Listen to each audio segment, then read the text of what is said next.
officially 3 weeks into this. All right.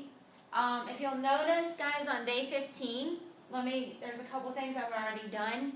There's a website here at the top. You are more than welcome to go and visit that website. It gives you a little bit of information about prime numbers.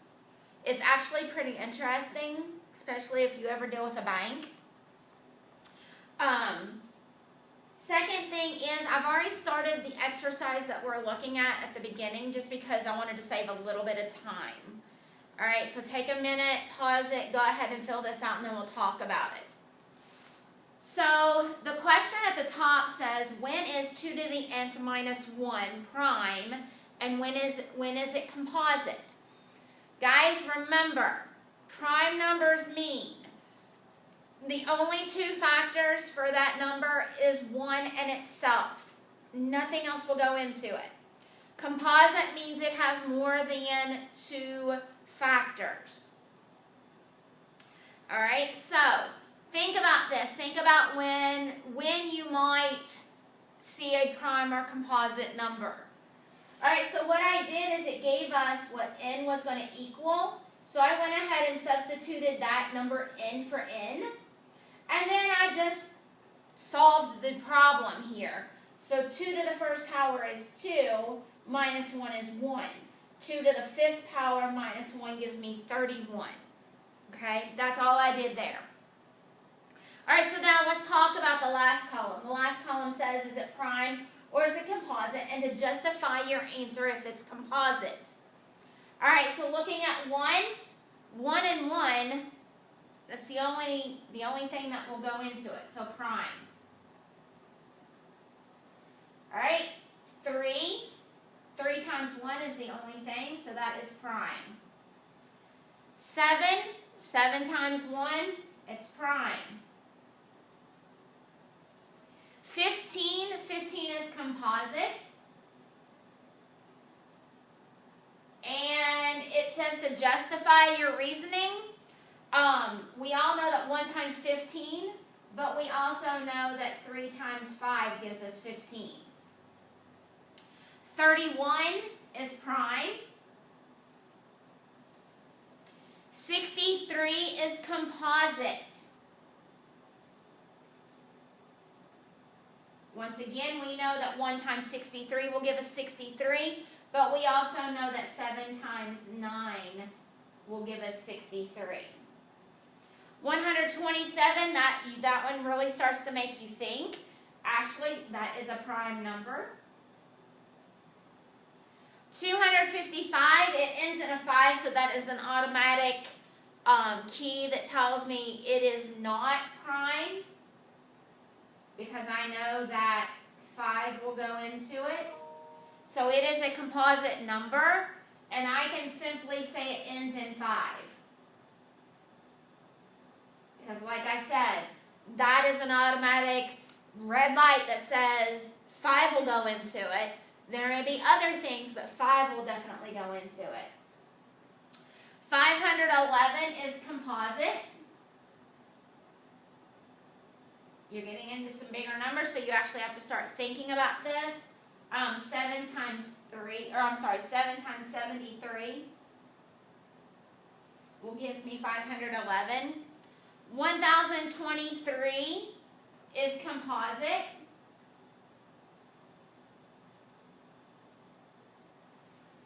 And that would be 31 times 33. 2047 is composite.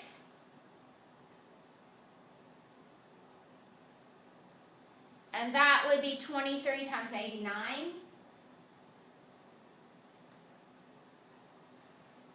Okay? So take a minute and look at this because it wants to know when is it prime, when is it composite. What kind of things do you see? All right? So the next question says, what patterns do you notice in this table about which expressions are prime and which are composite? So let's kind of talk about this. What do you notice about expressions that are composite? All right, so looking at our composites, what do you notice about composite expressions?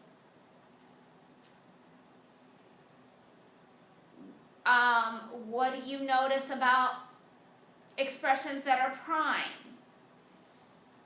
So maybe you noticed when the exponent was an even number greater than 2, the result was composite and can be factored. All right? So let's look at this. So if the exponent was even and greater than 2, so that'd be 4, 6, 8, and 10. Every single one of those were composite.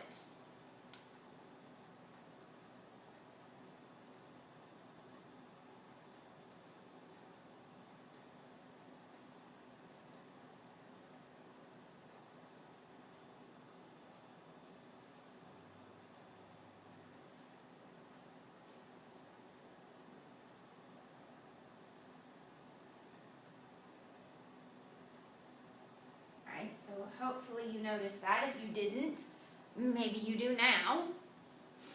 All right.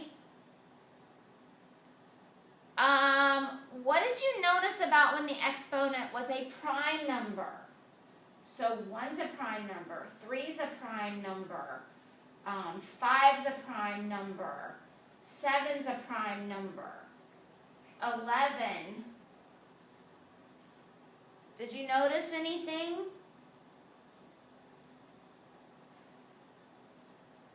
Prime, prime, prime, prime. So it looks like when the exponent was prime, it was prime. But look at this. 11's a prime number, and look what happened. So sometimes when the exponent is a prime number,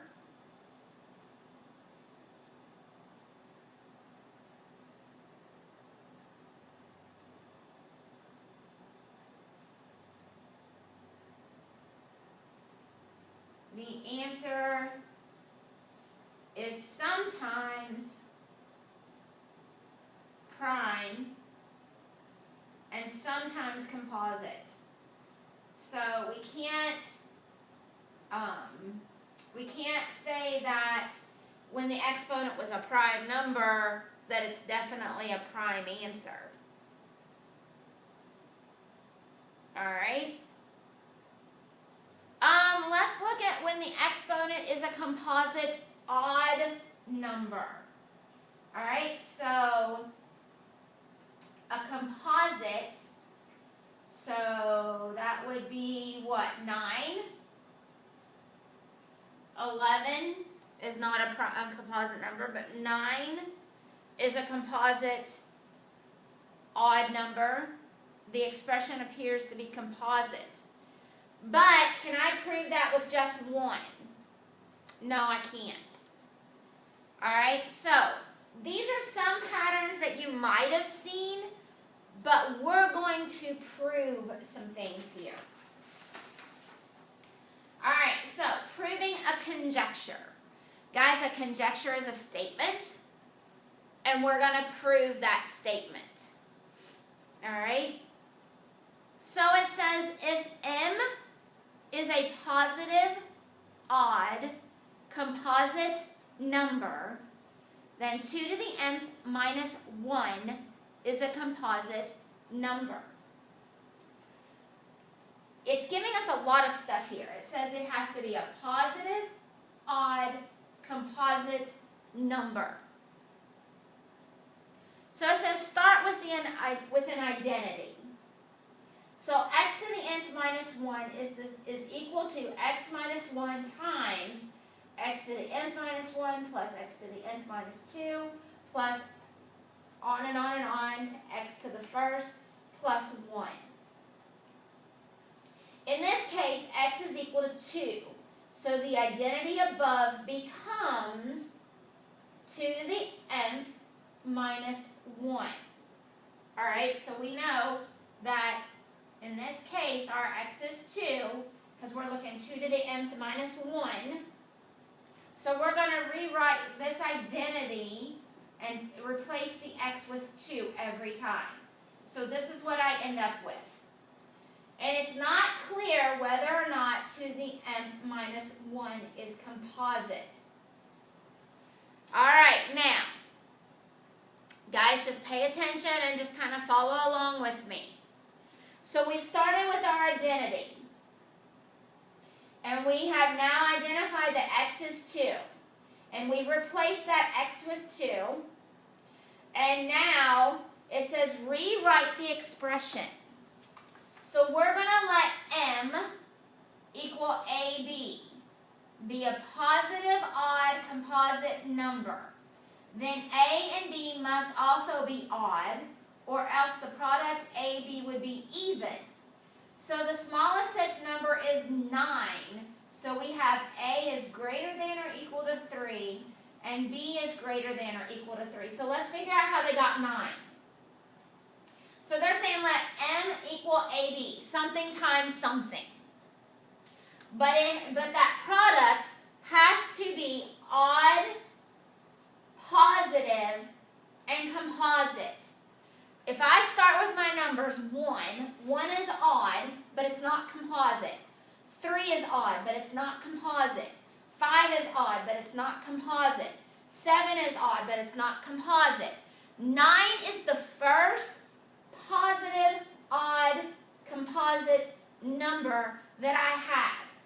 So, it's telling me that if I want all of this AB to equal 9,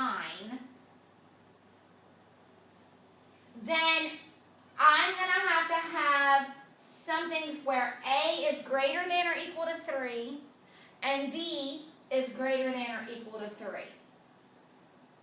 So it says, here's what we have. We have 2 to the nth minus 1 is equal to 2a, and we're going to raise that to the b minus 1.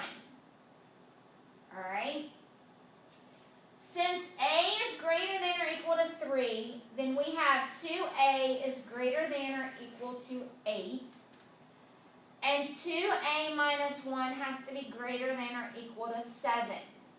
Since the other factor is also larger than 1, 2 to the nth minus 1 is composite, and we have proven our conjecture.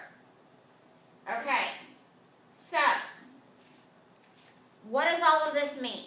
Well, let's look at how I would do this using numbers.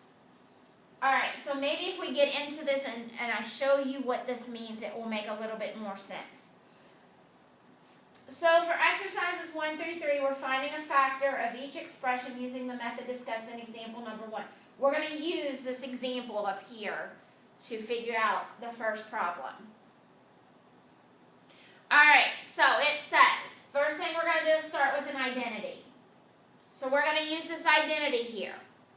This x to the nth minus 1 is equal to x minus 1 times, okay? And it says we know that my x is 2, all right? And we need to find something that will give us 15. All right. So if I know my x is 2, then I need to do this.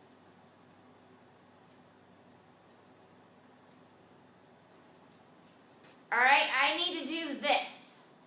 I've got to figure out what A would be, what B would be. All right. Now, let's think about this for a second. 15. Well, guys, when you are raising a power to a power, that means that you would multiply. So think about this. I want them to be positive, odd, composite. So I need something times something that will give me 15. Well, guys, 1 and 15 is not going to work, so what would it have to be? I'm going to have to use 2 and we're going to go to the third, or to the fifth power, and raise that to the third. Alright, and then we're going to finish our identity. So now we've got 2 to the fifth minus 1 times 2 to the fifth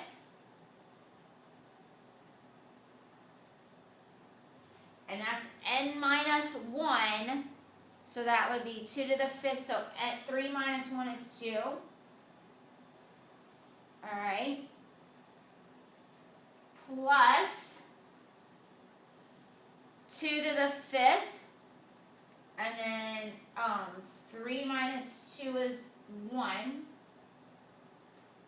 so it would just be 2 to the fifth, plus 2 to the fifth, 3 minus 3 is 0. Anything to the 0th power gives me 1. Alright? So anything to the 0th power gives me 1. Alright, so let's figure this out. 2 to the fifth power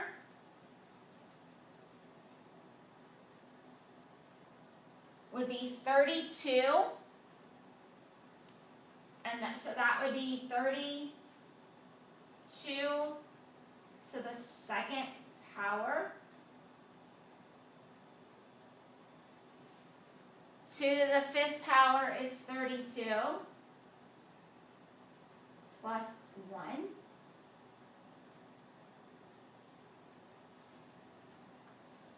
All right. So this is 32 minus 1, 31, times 32 to the second, plus 32 plus 1. This tells me that 31 is a factor of 2 to the 15th minus 1. Alright, so my whole thing here is for me to figure out. It says find a factor of each expression. So 31, this number right here that I end up with, I don't have to go any further with this, but this is going to tell me that 31 is a factor of 2 to the 15th minus 1. Okay? Alright, let's look at 2 to the 99th. Minus 1.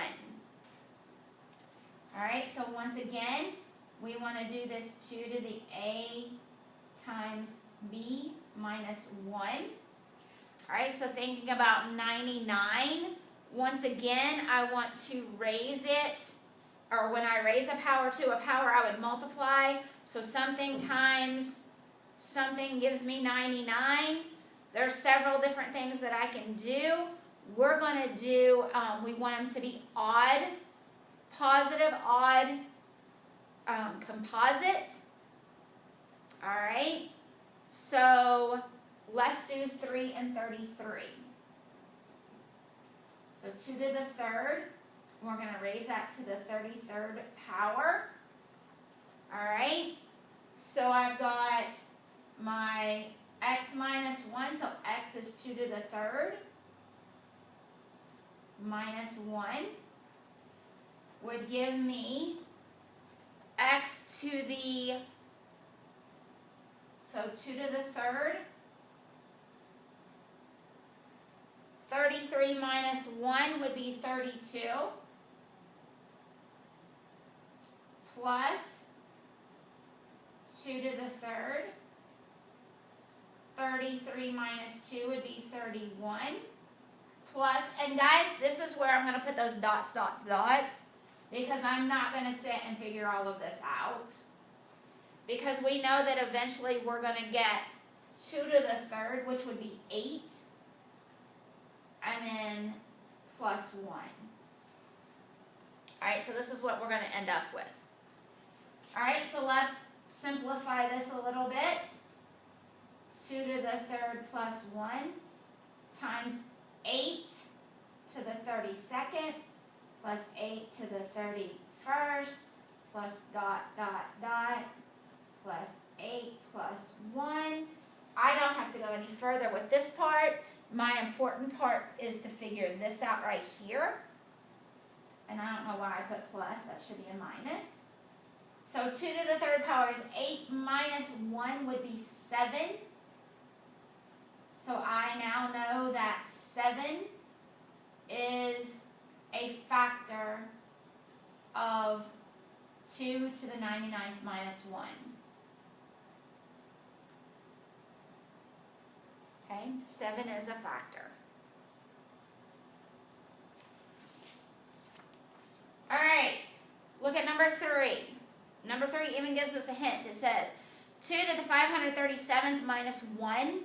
It says hint. 537 is the product of two prime numbers that are both less than 50.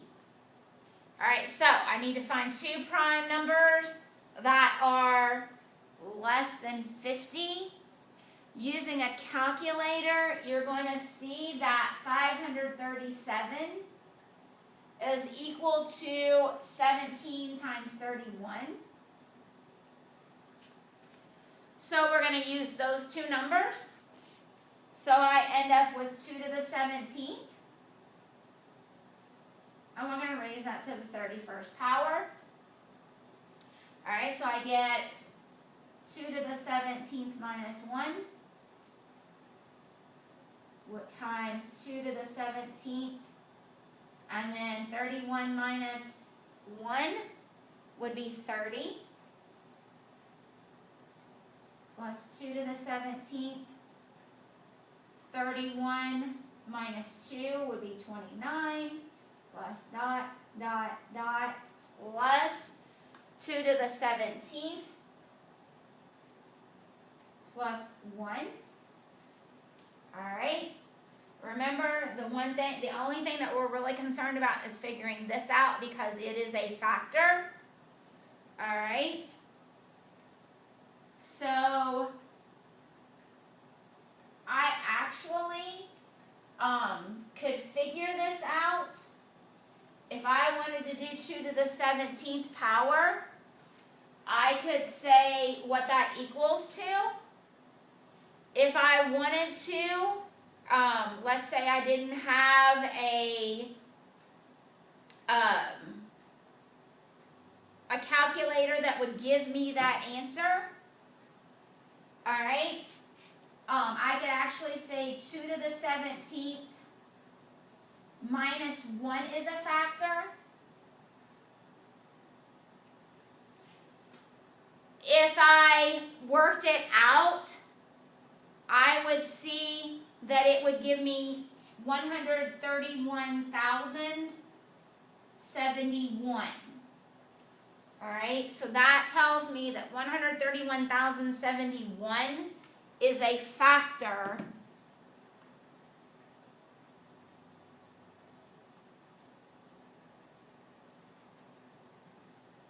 that doesn't make any sense. Well, yeah, that would work. That would work. Okay? Because if I do 2 to the 17th power, I get 131,072, and I subtract my 1, I get 131,071. Sorry. I had like a glitch for a moment. All right. Cryptography is the science of making codes. And cryptanalysis is the science of breaking codes. If you watched the video at the beginning, you would know where that comes in handy. The rise of internet commerce has created a demand for encoding methods that are hard for unintended observers to decipher. In other words, because we are buying so many things online, it has made a demand for there to be so many different types of codes so that way people can't get your bank information. One encryption method known as RSA encryptions use very large numbers with hundreds of digits that are the products of two primes. The product of a prime factor is called the key. The key itself is made public so anyone can encode using this system. But in order to break the code, you would have to know how to factor the key, and that is what is so difficult. Okay, so watching the video at the beginning, he talked about the bank had a key. It had the key, it had a code.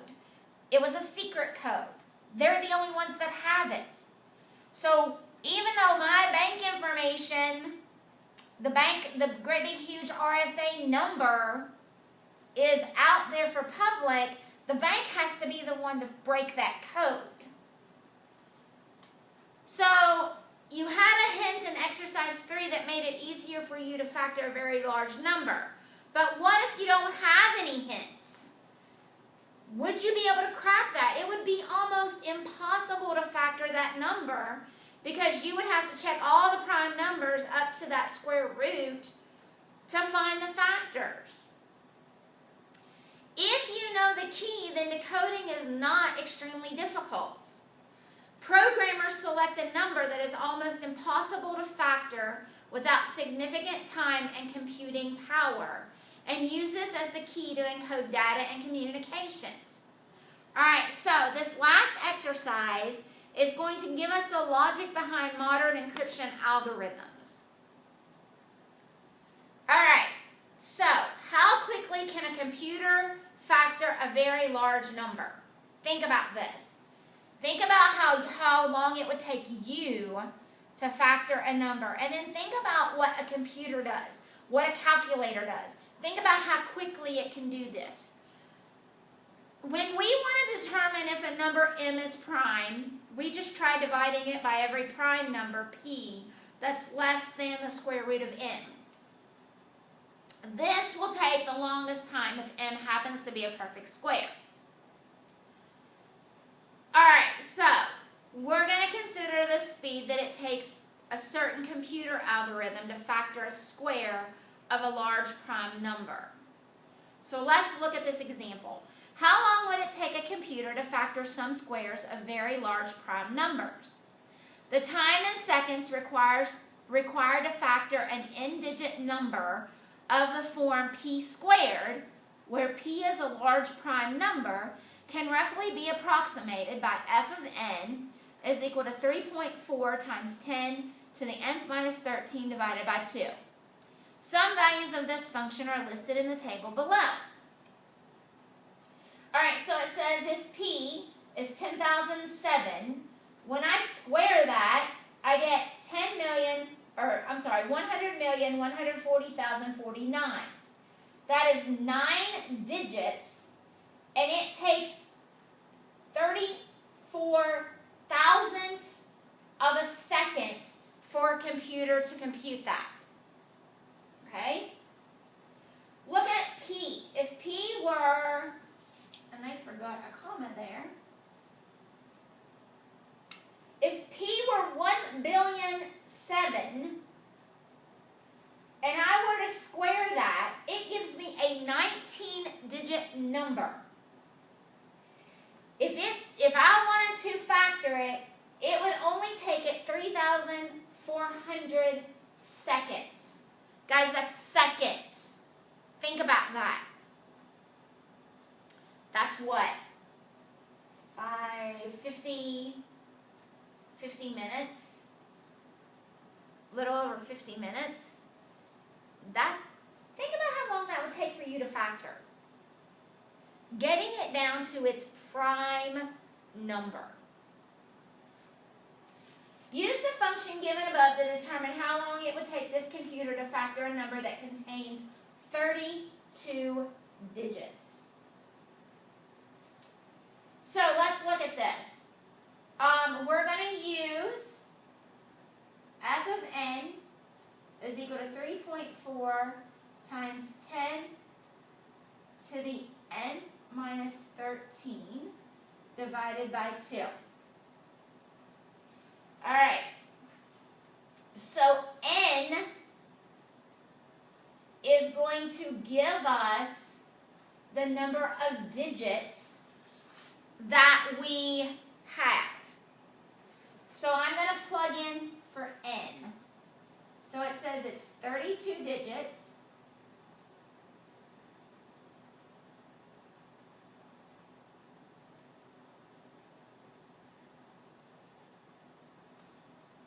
All right? Now, guys, this is read at f of 32. In other words, all it's telling me is I took and plugged 32 in for every n that there was.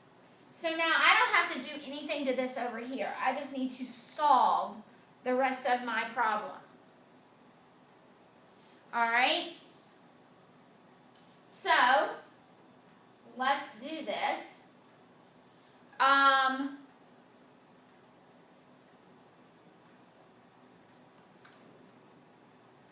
3.4 times 10. So 32 minus 13 would be 19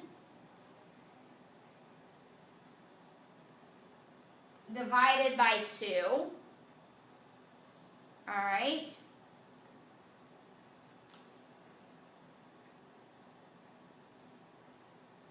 So 19 divided by 2 gives me 9.5. All right. Let's think about this for a second. How might I get this done?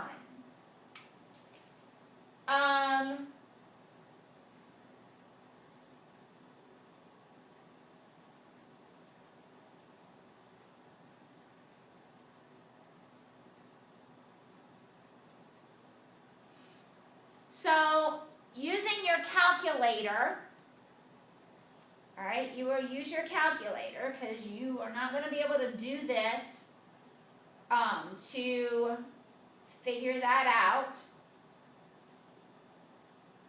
You're going to get a huge number, all right? Then when you multiply that, you're going to get by 3.4, you're going to get an even bigger number. All right, so let me show you what I've done. And guys, if you have a phone, you can, here's your regular calculator. If you turn it sideways on an iPhone, and I feel like it probably would do this on most smartphones. All right. So I'm going to do 10, and I'm going to do the x to the y, and that's what it gives me. Then I'm going to multiply that times 3.4, and look at this number it gives me. It gives me this huge number. All right? So, let's think about this. I'm going to write this in scientific notation because my number is so big. All right, so rewriting this, I need to find where, remember my scientific notation needs to be greater than 0 but less than 10. So I'm going to do 1.08. I'm going to round it times 10 to the 1, 2, 3, 4, 5, 6, 7, 8, 9, 10 times 10 to the 10. All right? And that is seconds. If I wanted to change that to minutes or to hours or to days or whatever, then I could convert that.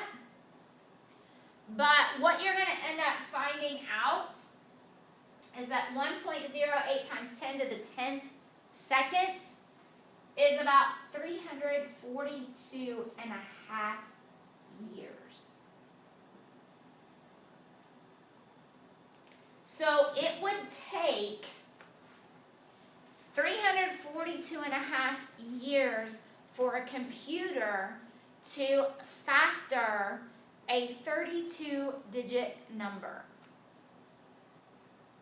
That's a long time. So if it would take a computer that long, imagine how long it would take you. Okay?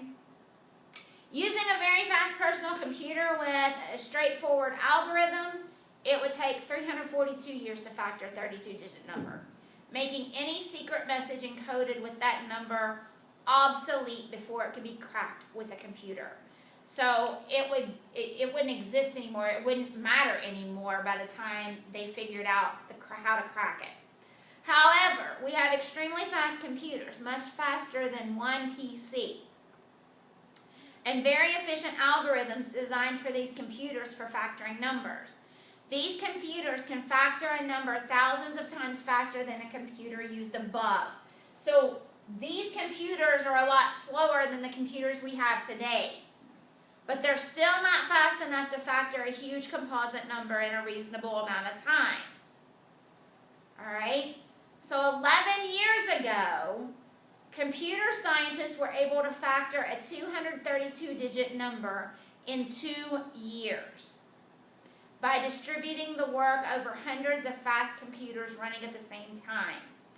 That means any message encoded using that 232-digit number would take 2 years to decipher, by which time the message would no longer be relevant. Alright? Numbers used to encode secret messages typically contain over 300 digits, and extremely important secret messages use numbers that have over 600 digits, a far bigger number than any bank of computers can currently factor in a reasonable amount of time. So guys, this is why those codes are so important. This is why it takes some hackers a long time to figure things out. Alright? So security is becoming bigger and bigger. We're breaking codes. This kind of gives you an insight in how codes are broken. And this will be more important to you, and hopefully you'll remember this as you get older, that, oh yeah, we talked about that because now I'm dealing with a bank and I know those things. Alright, so there are better ways of factoring numbers than just checking all the factors. But even advanced methods take a long time to execute. Products of primes of the magnitude 2 to 2048 are almost impossible to factor in a reasonable amount of time. This is how mathematics is used to guarantee the security of electronics transactions. Alright? Alright, guys. Hopefully you got this. Hopefully you understand it. If not, reach out to me.